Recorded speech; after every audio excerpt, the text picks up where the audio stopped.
Kau yang membuatku ada di dunia, kau pun besarkanku penuh bahagia, peluk bahagia hingga ku dewasa. Hilaf yang pernah aku lakukan dahulu, tak berniat untuk menyakiti hatimu. Oh ibu,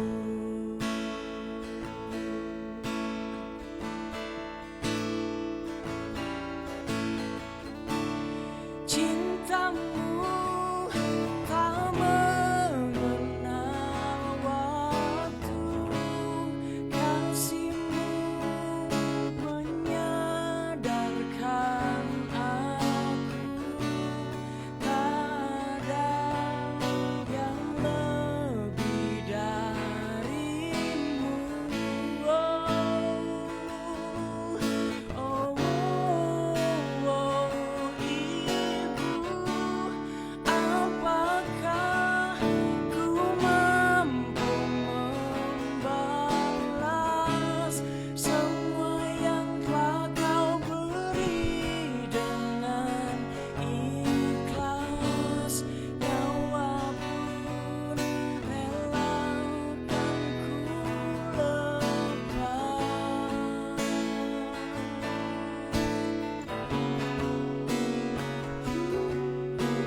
Oke, tadi ada sempat iklan dulu Ya, ya Kak ya, nggak nggak apa-apa. apa-apa. Yang jelas tadi di sela-sela kita ngobrol secara langsung dengan Bang Gan, tadi Puka pengen kasih tahu bahwa beliau ini memiliki background yang luar biasa ya. Selain juga ternyata bagian dari salah satu perusahaan yang tidak bisa kita sebutkan namanya, pokoknya gitu ya. Tapi juga bisa tergabung dalam kantor hukum Afgan Law Firm ya. Iya.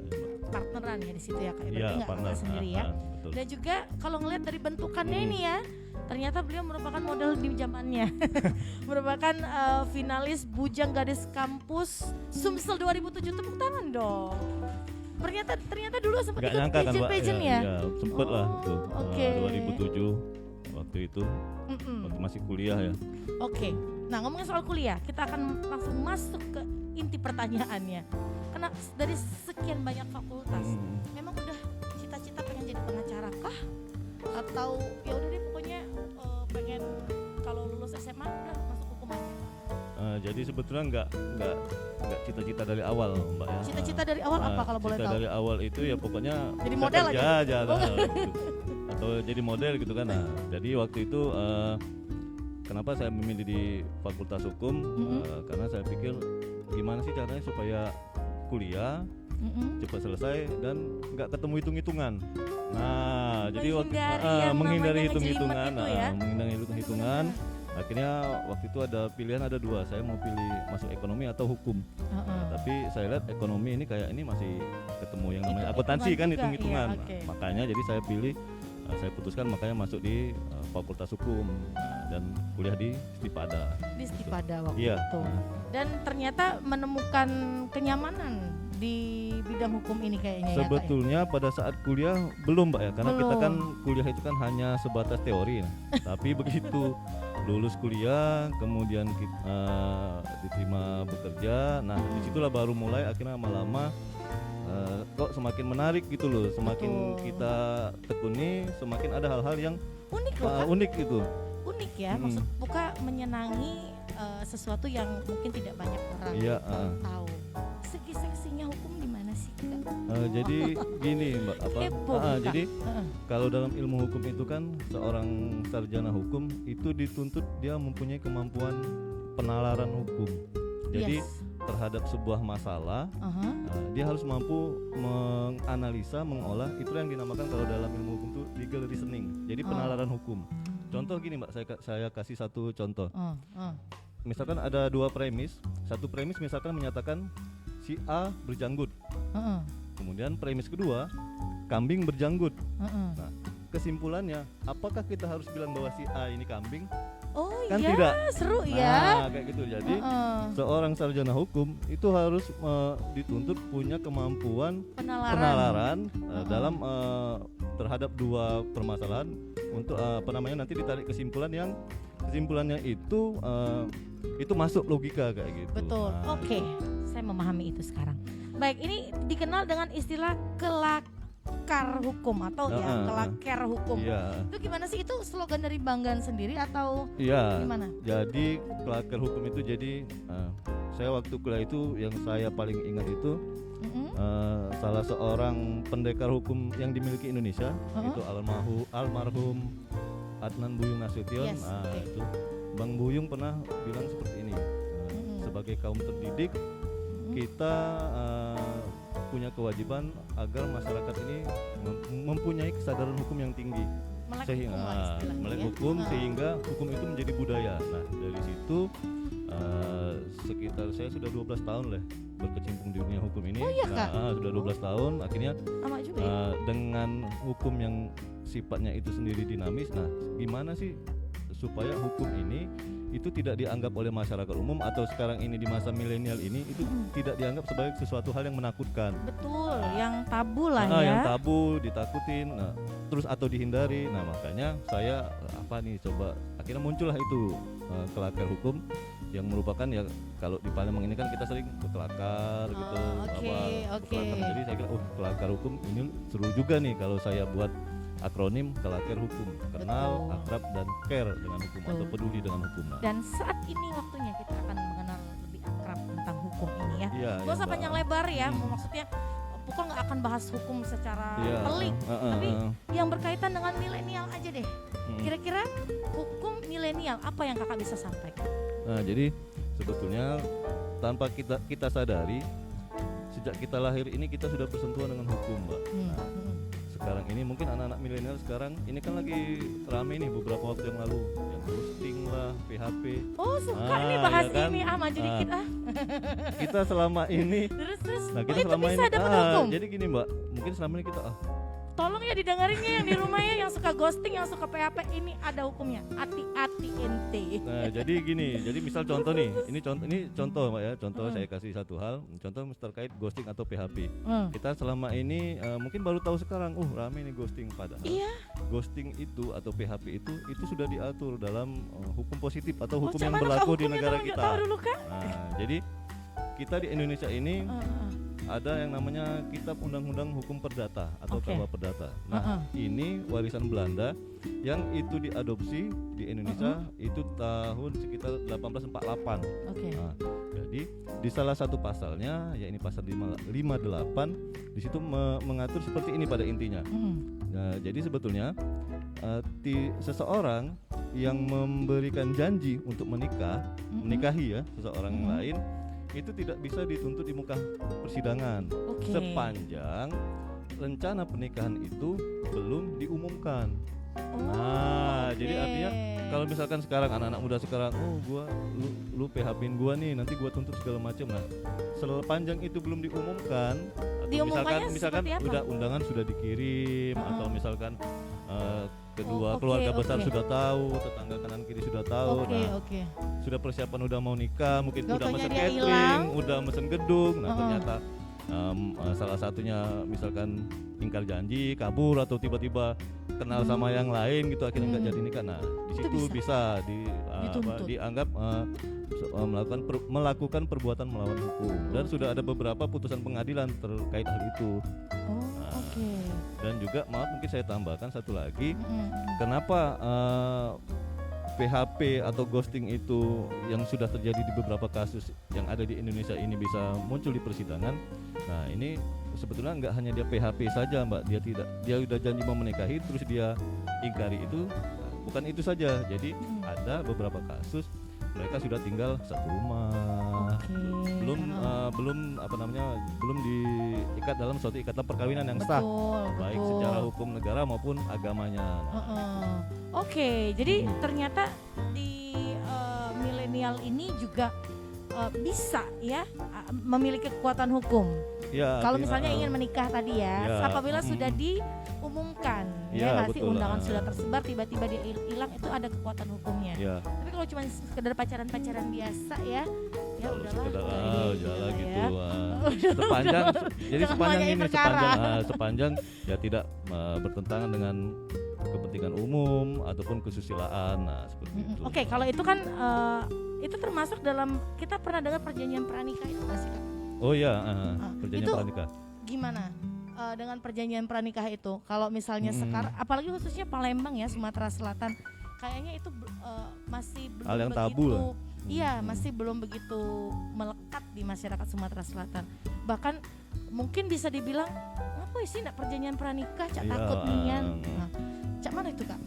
Jadi sebetulnya kalau kita melihat dari undang-undang perkawinan yang berlaku di Indonesia, yaitu Undang-Undang Nomor 1 Tahun 74. Jadi sebetulnya perjanjian pernikahan itu ada dua. Perjanjian pernikahan itu yang pertama itulah yang sering kita bilang sigotaktik itu kalau dalam agama Islam. Si mempelai prianya ketika akad dia suruh membacakan itu kan, saya berjanji bahwa kalau saya pergi sekian bulan.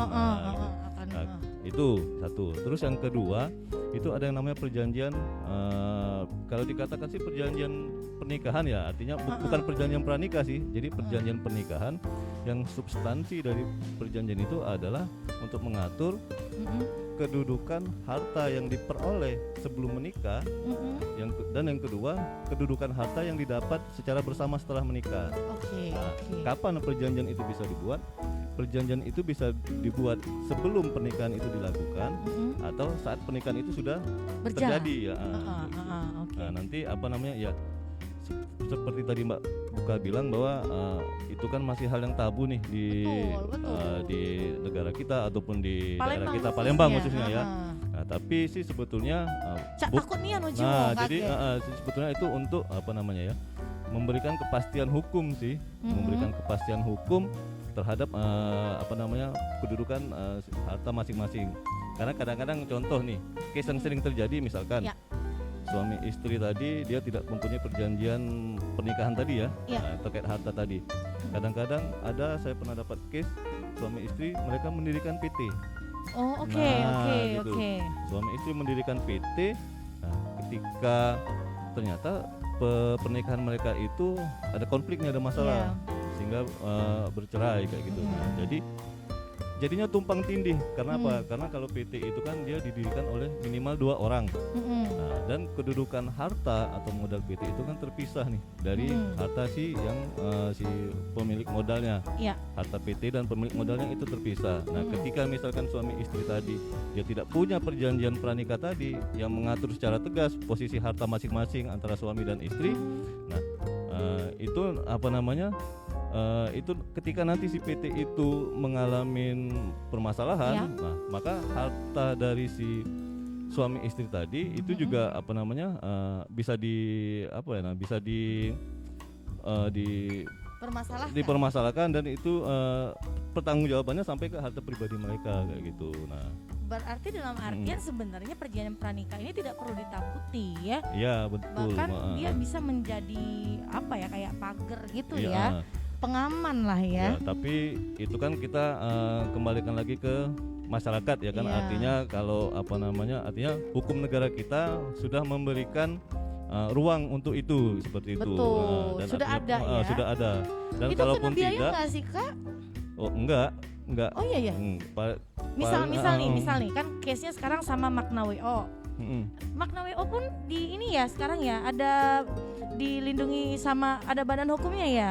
Oke. Jadi misalnya klien sebelum menikah itu mau perjanjian pranikah boleh minta tolong sama WO untuk dihubungi gitu. Oh gitu, enggak. Gitu, Jadi kalau perjanjian pranikah itu dia di syaratnya ya, syaratnya itu sepanjang tidak. Seriusan ngurusin perjanjian pranikah ini ya.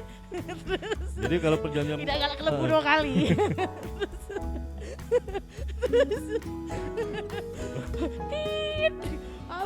Tepuk tangan dulu dong untuk makan. Jadi perjanjian pranikah itu bukan buatnya di WO atau di kantor lawyer Mbak, bukan. Nah, jadi perjanjian pranikah itu syaratnya itu yang jelas yang pertama boleh dilakukan sepanjang tidak bertentangan dengan hukum agama si mempelai itu. Jadi sepanjang itu tidak bertentangan dengan hukum agamanya maka itu dibolehkan. Oh bisa buat sendiri ya? Ya Maksudnya? jadi di mana? Nah dibuat nanti itu akan didaftarkan di notaris. Oh di notaris. Didaftarkan di notaris. Okay. Nah jadi nanti itu dicatat dan menjadi akta otentik. Kemudian juga nanti didaftarkan di kalau orang Islam dinotariskan. Oke. Jadi seperti itu. kurang lebih teman-teman sudah ada gambaran ya. Mungkin selama ini mau buat perjanjian pranikah tuh bingung di mana. Iya. Padahal mungkin ada yang sepakat pemuda-pemuda milenial yang dewasa ini tuh mereka tuh pintar cari duit. Iya betul. Yang cowoknya pintar cari duit, yang ceweknya pintar cari duit, tiba-tiba ya pengen biar sama-sama enak. Iya. Kenapa nggak bikin perjanjian pranikah? Tapi bingung kayak mana mau buat perjanjian pranikah ini. Mbak. Ternyata itu buat sendiri dan bisa nanti ditunjuk ke notaris ya. Notaris nanti ya sebetulnya sih nggak kita buat sendiri juga, nanti kita ketika mau Ke notaris ke saja. notaris, kami mau buat perjanjian sih ya notaris sudah punya formatnya Oke, seperti itu. seru banget deh. Oke lah. Tepuk tangan dong. Ayo. Tapi yang perlu tapi gini Mbak, bukan yang perlu digarisbawahi bahwa bukan berarti tidak melakukan perjanjian pranikah itu suatu hal yang Tidak apa cukup. tidak Iya. yang tidak lazim ataupun juga perjanjian pranikah itu suatu hal yang tabu. Intinya ya hukum negara kita sudah memberi ruang untuk itu Sudah gitu. sudah Ya, ada. Memperbolehkan. Memperbolehkan, Mau dipakai boleh, tidak dipakai mungkin ya tidak apa-apa. Iya, ya. nggak apa-apa. Oke, jadi itu satu hal yang menambah ilmu pengetahuan saya mulai hari ini ya. Dan berikutnya, kalau misalnya ada yang nanya, teman-teman dari Instagram Puka ataupun di Instagram Banggan sendiri boleh nanti dibantu lihat ya. Atau di Instagramnya Bincang Bermakna boleh silakan. Gratis mau nanya apa aja sama Banggan ya. Pertanyaan berikutnya adalah, ini kan Banggan kita sekarang lagi pandemi gitu ya. Sedangkan Banggan sendiri sebagai pengacara lah intinya ya. Kalau Puka lihat ya di sini. Kira-kira untuk perkara sendiri semakin pandemi apakah perkara yang kakak tangani semakin meninggi atau makan alhamdulillah berkurang? Sebetulnya sih kalau untuk di saya sendiri ya yang saya alami sebetulnya sih masih sama sih dengan kondisi sebelum pandemi, tapi memang di beberapa case di rekan-rekan yang lain itu juga ada muncul peningkatan ya dalam hal ini terkait ini sih apa namanya Apa tuh, Pak? pengurangan tenaga kerja Oh, iya. di beberapa perusahaan seperti itu. Itu gitu. ada perkaranya. Ada, jadi apa namanya ya yang jelas kan seorang pekerja itu kan ketika dia di PHK itu punya kewajiban tuh, punya hak yang diperoleh dari perusahaan. Nah kadang-kadang haknya itu tidak terpenuhi dan itu yang menjadi potensi perkara dan ya kadang-kadang bila tidak bisa diselesaikan di luar pengadilan maka mau nggak mau kan harus diselesaikan di pengadilan. Iya gitu. ya, jadi ya benar. Jadi pandemi ini banyak pengurangan pegawai Iya, gitu ya. kerja. Dan mungkin ada yang tidak merasa terpenuhi dengan Betul, baik iya. sehingga ada juga yang Ada. masuk ke ranah hukum Iya. ya Bang ya. Kemudian juga sekalian itu ya masalah perceraian sih sebetulnya, dan cukup ya karena kondisi pandemi Iya, ini ya. kan pengaruh ke Grafiknya ekonomi juga. itu yang agak naik Iya, ya, yang tadi naik, apa namanya pemutusan hubungan Iya. kerja, pemutusan hubungan perkawinan ya. Iya. Ada lagi kak yang putus-putus. Kalau pemutusan hubungan cinta udahlah cari yang lain. Pernah nggak kak orang putus cinta ngelapor sama kakak? Sampai saat ini alhamdulillah belum Mbak, jangan sampai lah. Oh, Ya, karena- bisa kak kalau dia udah iya. beliin mobil. Karaoke. terus. Ada lagi nggak kak kira-kira yang mungkin menurut Puka, oh ternyata ada perkara ini loh yang Puka baru tahu gitu. Kakak pernah menghandle perkara apa aja selama pandemi ini? Ya kalau Yang sama- unik-unik. yang unik sih belum terlalu ada yang unik Mbak. Iya, Paling iya. yang paling sering apa namanya itu yang cukup apa ya berkesan ada, kemudian juga Iya, yang agak berkesan deh, yang sedikit berkesan beban deh. moral juga ada ya kalau kita menangani perkara cerai gitu Mbak. Tapi sih kalau di kami itu ketika seseorang baik suami maupun istri, kami selalu sampaikan kepada mereka untuk diselesaikan dulu secara baik-baik gitu. Kalau antara suami istri tidak bisa ketemu jalan tengahnya, kami sarankan mereka untuk minta saran dari pihak keluarga sebagai penengah. Nah gitu. Jadi tidak ketika datang ke kami langsung, ya udah nih langsung yuk kita buat surat gugatan, enggak.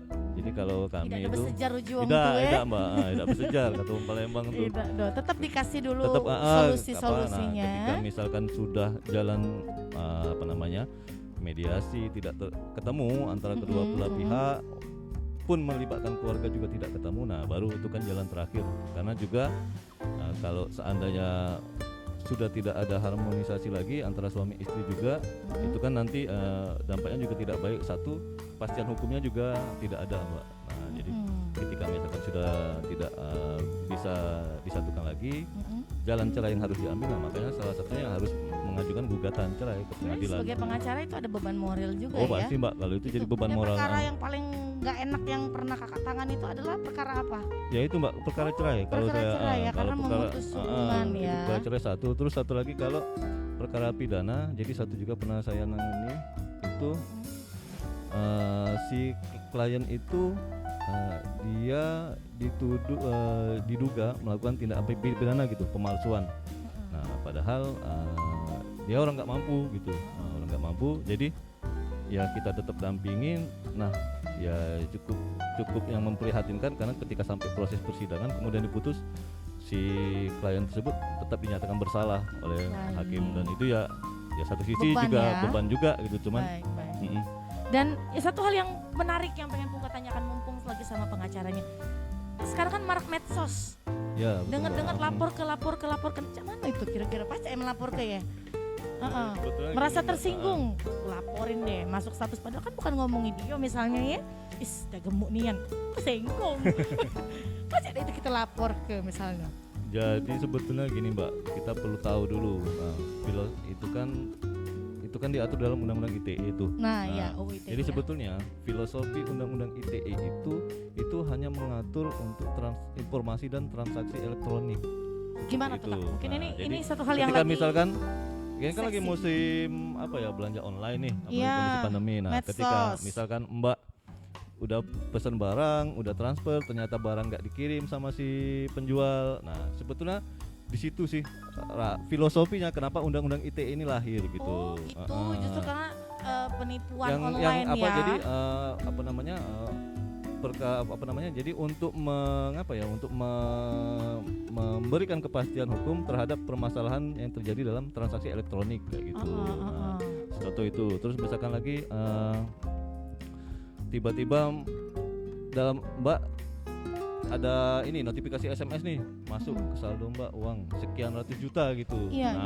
Gitu. Jadi ini dari mana sih uang ini gitu. Nah, apa namanya? Mungkin ya Mbak yang nggak tahu tadi kan ini lagi buntu kan masuk barang nih. Nah, gitu. Jadi uangnya dimanfaatkan. Nah, jadi sebetulnya kan Mbak nggak tahu nih dari mana asal uang itu. Nah, jadi sebetulnya filosofi Undang-Undang ITE itu untuk mengatur hal yang terjadi di dalam kaitannya dalam transaksi elektronik kayak gitu. Nah, kalau yang sekarang ini misalkan ya tersinggung sedikit lapor pakai Iya itu kan lagi happening banget ya Kak, apalagi gitu. dengan selebriti saling lapor, kalau sebanyaknya laporan oleh Iya, itu Kakak pernah nggak mendapat klien yang seperti itu? Kalau sampai saat ini yang terkait UTE itu belum pernah gitu. Iya. Karena juga perlu saya sampaikan lagi bahwa Undang-Undang ITE itu yang perlu digarisbawahi bahwa bila terjadi kerugian bisnis. Gitu ya? Kerugian bisnis ya kerugian apa namanya dalam transaksi elektronik itu seperti yang saya sampaikan tadi. Baik, itu. misalnya buka. Tapi memang sih di dalam beberapa pasalnya itu memang tidak boleh apa namanya memberikan menghasut, kemudian membuat mempengaruhi ujaran kebencian. Nah, seperti itu. Ya. Oke, menarik sekali loh teman-teman semua. Halo, masih nontonin kita ya, masih kuat ya, 1 jam lagi loh ini puasa ya Kak, alhamdulillah ya. Puasa. Jadi Mbak. hari ini ditemani dengan anaknya berapa putra putri ada berapa Kak? Putra ada 2 Mbak. Putra ada 2. Putra semua ada 2. Baik. Yang satu usia 5 tahun yang nomor itu yang ikut ya? Yang ikut. Kemudian yang kedua di rumah sama mamanya. Iya. Halo mamanya anak-anak. Iya halo ibu, bekerja juga istri ya? Kalau hari Sabtu kebetulan libur jadi ada di rumah. Bener pula, lucu juga Kak ini. Oke, jadi ngomongin soal hukum itu sebenarnya Puka pertama kali disodorin sama tim kreatif. Waduh, ngomongin hukum berat banget kayaknya ya. Ternyata setelah diketahui sebenarnya kita bisa memahami hukum sesimpel mungkin tuh seperti apa Kak? Sebetulnya gini sih Mbak, jadi itu tadi, jadi kita ini kan harus kenal dulu nih. Nah kalau kita sudah kenal kemudian kita akrab nanti lama-lama muncul nih kepedulian kayak gitu. Nah, jadi sebetulnya mau nggak mau di dunia yang semakin dinamis ini, di dunia yang makin digital ini, kita harus harus kenal dengan yang namanya hukum. Yes. Contoh nih nanti hal terbaru terkait tilang elektronik nih. Oke. Itu gimana tuh? Jadi mau nggak mau kita kan nanti harus tahu nih apa sih terkait tilang elektronik itu. Nah, itu satu. Dan yang kedua yang perlu digarisbawahi bahwa sebetulnya Mbak dalam hukum kita ini yang berlaku di negara kita ada asas. Asasnya itu menyatakan seperti ini. Setiap orang itu dianggap tahu terhadap undang-undang. Nah, iya. Jadi ketika dianggap tahu ya. Dianggap tahu. Nah, jadi ketika misalkan kita kita ngomong, aku nggak tahu nih ada undang-undang itu. Nah, itu tidak bisa kita mengatakan seperti itu karena memang asas hukum yang berlaku di negara kita yaitu bahwa setiap orang itu dianggap tahu dengan undang-undang. Cuman misalnya sekarang nih, karena Puka sudah ngerasa Puka dianggap tahu. Kalau searching di googling itu ada nggak sih Kak? Oh ada banyak Mbak, jadi kan ini sangat mudah nih. Kalau Mbak mau mencari misalkan peraturan perundang-undangan yang ada di negara kita, Mbak bisa buka, enggak langsung googling aja cari ketik apa gitu, itu udah muncul gitu. Kalau mau lebih lengkap lagi ya itu di situsnya Setnek ada, di situsnya Setkap ada semua. Jadi intinya teman-teman mulailah kita untuk membaca-baca sedikit yang setidaknya kita tahu nih yang berpotensi hukum untuk kehidupan sehari-hari kita tuh apa aja. Ya artinya kita bisa mencegah dulu Mbak di awal. Betul, mencegah daripada mengobatin. Atau daripada nanti minta bantuan lawyer gitu. Oh itu, biasanya minta bantuan lawyer. Jadi aku nanya ya, berapa sih Kak? Berapa? Jadi kalau pricingnya tuh gimana? Kalau untuk apakah sesuai dengan case-nya atau seperti apa gitu? Jadi kalau terkait udah ngomongin lawyer itu udah pasti orang mengira mahal. Makanya takut untuk mendapat apa ya? Sebetulnya sih enggak juga Mbak ya, karena kan itu dilihat dulu. Kalau lawyer itu juga melihat gitu. Kliennya ini siapa sih gitu. Terus Oke. case-nya Jadi juga nggak ada seperti name apa? and price list-nya ya, Kak, ya? Enggak ada. Jadi Kayak kita di kafe oh misalnya. enggak ada Mbak. Beli kopi 54.000. Enggak ya? Karena kan lawyer itu juga punya kewajiban, dia tidak Soalnya boleh perceraian pricing-nya sekian. Enggak ya? Oh enggak, Beda-beda ya? beda-beda. Jadi misalkan kita lihat karena lawyer itu kan dia sudah didoktrin juga ada juga? disumpah bahwa dia tidak boleh menolak klien kayak gitu. Artinya siapapun klien yang datang sepanjang itu kecuali kalau ini ya, kecuali Jadi kalau kamu mau cari pacar, carilah itu pengacara, dia telah disumpah tidak boleh menolak. Iya kan? Ya mulai ketawa. Sayang aku bukan pengacara kata Kak MD. Oh iya, 10 menit kan? Nah, ada terasa tuh Kak 10 menit. Oh iya. Terus Kak ada lagi Kak? Sampai ke Ya, jadi itu jadi lawyer itu tidak boleh menolak klien atau yang datang ke dia gitu kan, misalkan meminta bantuan hukum. Nah, dan juga tidak boleh mematok harus sekian. Nah, tapi ya dilihat nanti kemampuan si klien itu. Karena kadang-kadang juga kan banyak juga masyarakat awam yang memiliki keterbatasan dari sisi biaya, dan itu tetap harus kita berikan bantuan hukum seperti itu. luar biasa, tepuk tangan dong untuk pengacara-pengacara kita ya. Salut deh pokoknya. Dan ini mungkin ini pertanyaan terakhir yang mungkin ditunggu-tunggu juga oleh teman-teman semua yang ada di rumah.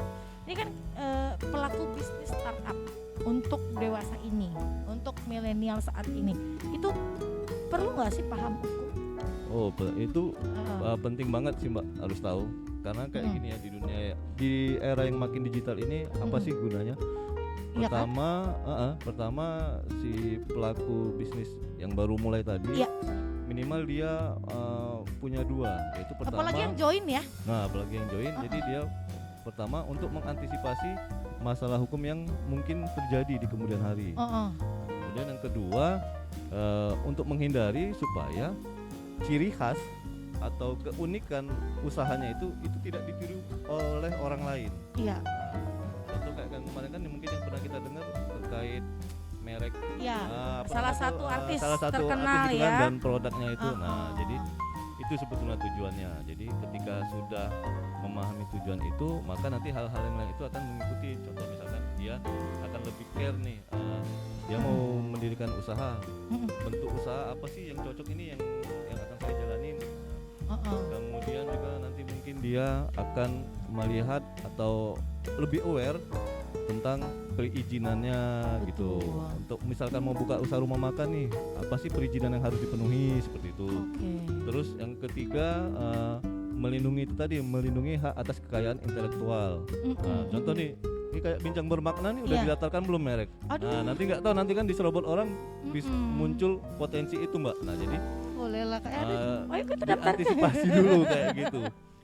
Kemudian yang keempat, lebih aware terkait dengan kewajiban perpajakan. Jangan sampai nanti tiba-tiba orang bijak taat pajak ya. Orang bijak taat pajak. Jangan sampai nanti lalai dengan pajak, tiba-tiba udah dapat pajak terutang yang sudah menumpuk. Gitu. Itulah gunanya sebenarnya law firm di sebuah perusahaan ya. Iya, betul. Contohnya kayak teman-teman Makna juga udah menggait kakak mungkin sebagai pendampingan ya, itu ya betul ya Kak ya. Untuk jadi asistensi dan konsultasi. Betul, ya, gitu. konsultasi. Jadi nggak melulu kita ada kendala dulu baru mencari perlindungan hukum. Jadi jangan dianggap hukum itu Mbak ketika terjadi kebakaran baru kita nyari pemadam. Tapi kita cegah dulu jangan sampai kebakaran terjadi. Jadi jangan kira-kira gitulah. Nggak perlu ada case dulu, ngobrol aja dulu, tahu aja dulu. Mana tahu cocok kan gitu. Mana tahu cocok. Tepuk tangan dong sekali lagi ya. Nggak berasa loh, udah selesai nih Kak obrolan kita. Jadi untuk obrolan terakhir kita ada nggak yang pengen Bang Gan sampein untuk teman-teman yang ada di rumah terkait dengan tema kita hari ini? Oh iya, mungkin ini apa ya, sebut sedikit, mungkin bisa dikatakan pesan boleh lah Mbak. Artinya anak-anak generasi sekarang ini di dunia yang semakin digital, kita harus mau tidak mau kita harus aware dengan yang namanya hukum gitu ya. Kita harus kelaker dengan hukum, artinya bukan untuk kita terkena masalah hukum, tapi ketika kita sudah kenal, kita sudah akrab, kita sudah peduli, bukan tuh kalau nanti kita kayak kehebatan, nanti malah kena pasal gaya kalau kata orang Medan bilang, Mbak. Nah, Ada ya pasal ada gaya pasal ya. gaya. Jadi Saya gara-gara minta gaya pasal gitu. gaya itu. Nah, jadi kita lebih aware, nah sehingga kita bisa mengantisipasi dan bisa mencegah masalah hukum yang akan terjadi. Nah, toh kalau itu sudah dilakukan, upaya kita untuk mencegah, untuk mengantisipasi sudah dilakukan, ya masih terjadi. Nah, disitulah fungsi dari yang namanya advokat, pengacara atau lawyer itu. Oke, baik.